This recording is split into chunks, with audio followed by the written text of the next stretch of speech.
नमस्कार, मैं हूं आपके साथ मयंक। देखिए, बड़ी खबर आई है इजराइल से। क्या नेतन्याहू के प्लेन को हुतीज ने निशाना बनाने की कोशिश की? क्या नेतन्याहू के प्लेन पर हुतीज ने मिसाइल दागी? ये वो सवाल है जो सोशल मीडिया में तेजी से पूछा जा रहा है, वायरल हो रहा है। अब इसके पीछे की खबर क्या है, मैं आपको ये बताता हूं। देखिए, 17 तारीख, आज 18 तारीख है। आप लोग पूछते हैं कि हमला कब का है। पहले ही मैं क्लियर करना चाह रहा हूं, ये 17 तारीख की बात है। 17 तारीख का हमला है।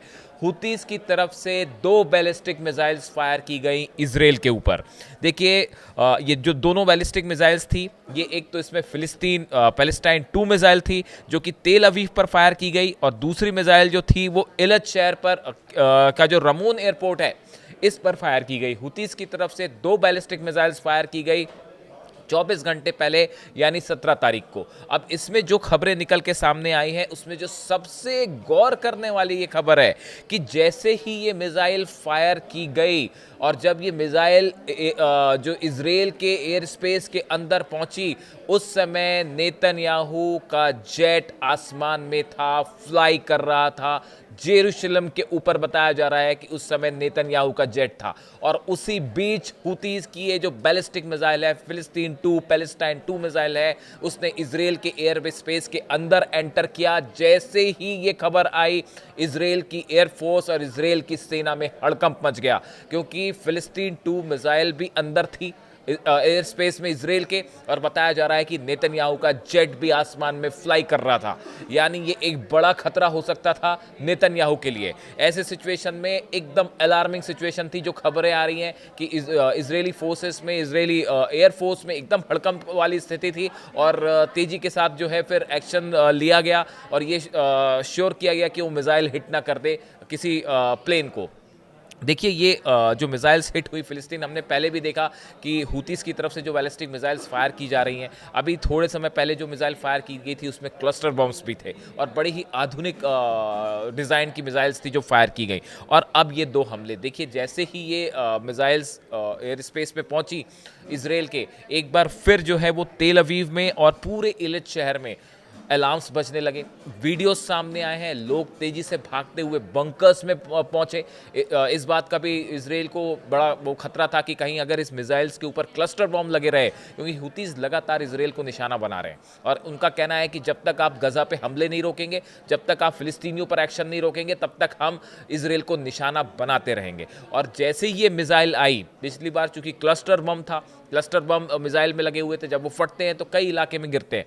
ऐसी सिचुएशन में जब ये नया अटैक हुआ, अलार्म्स एक्टिवेट कर दिए गए। पूरे इलत के आसपास, पूरे तेल अवीव के आसपास तस्वीरें सामने आई है। लोग बेहद ज़्यादा पैनिक में थे, बंकर्स की तरफ दौड़ते भागते दिखाई दे रहे हैं। ऐसा लगा कि पूरा इसराइल जो है वो पूरे दोनों शहर में जितने लोग हैं वो सब बंकर में छिपना चाहते हैं। उसके बाद इसराइल की तरफ से इंटरसेप्टर मिसाइल्स जो है आयरन डोम, वो दागी गई। हुतीस का ये दावा है कि हमारे जो हमले थे, दोनों मिसाइल्स ने सटीक जगह पर हमला अटैक किया, एक तेल अवीव पे और दूसरा रमोन एयरपोर्ट पर इलत के पास। अब देखिए, ये हुतीस की तरफ से दावा है कि मिसाइल्स जो हैं वो ठिकाने पे गिरी हैं, इससे इसराइल को नुकसान हुआ है। खबरें इसराइल की तरफ से जब भी निकल के आएंगी हम आप तक पहुंचाएंगे। लेकिन देखिए, इस पूरे हमले में 2-3 बातें बड़ी खास थी। पहली बात तो जो मैंने आपको ऑलरेडी बताई कि जिस समय हमला हुआ उस समय नेतन्याहू का जेट जो है वो इसराइल में आसमान पे था। दूसरी बड़ी खबर जो निकल के आई कि ये जब हमला हुआ, हुतीस की तरफ से हमला हुआ, उसके चंद घंटों पहले इसराइल ने एयर स्ट्राइक करी थी यमन में, हुदैदा, वेस्टर्न यमन में हुदैदा जो पोर्ट है वहाँ पे। यानी इसराइल ने जब स्ट्राइक करी, उस स्ट्राइक करने के चंद घंटों बाद हुतीस की तरफ से पलटवार आ गया। देखिए, ये बताता है कि कितने अलर्ट मोड में है हुतीस के जो लड़ाके हैं, कि आप एक बार हमला कर रहे हैं, इसराइल की तरफ से हमला हुआ फाइटर जेट से हुदैदा पोर्ट पे, उसके फ़ौरन बाद जो है वो हुतीस ने अपना रिएक्शन दे दिया और 2 बैलिस्टिक मिसाइल्स फायर कर दी। बात नंबर 1। बात नंबर 2, देखिए, ये जो हमला हुआ है ये अरब समिट जो अभी हाल ही में हुई, OIC की जो बैठक हुई जिसमें 57 मुल्क शामिल हुए, उस बैठक के बाद ये हमला किया गया।